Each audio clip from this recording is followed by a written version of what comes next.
People are asking about techniques for digital. I used to say previously that you should not do LSAT problems on the screen. You should not use PDFs. You should print them out. You should make photocopies, whatever it is. You want to have clean copies and to draw on the page. But now, because you cannot draw on the digital LSAT, you could only work on the side. Now I would say the opposite. Use LSAT's site, use the free exam on there.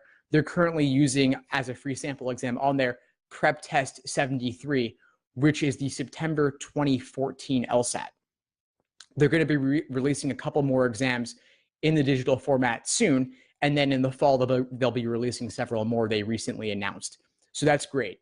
In the meantime, if you have access to the PDFs, use them, have the PDF up on the screen, have your scrap paper on the side.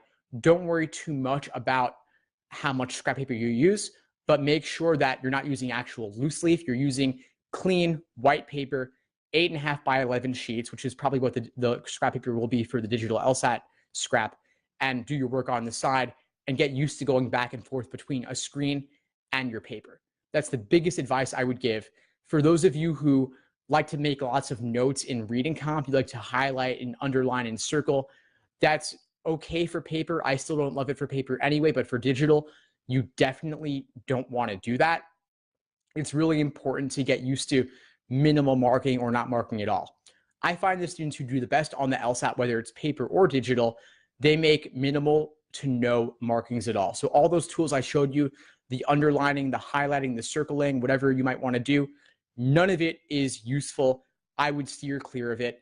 It takes time to write those things down or make those markings, and then you have to take time to remove them later if you don't want them. So get used to no markings and practice, with the PDFs, have the reading comp passage up on the screen, have your scrap on the side, and get used to going back and forth between the two.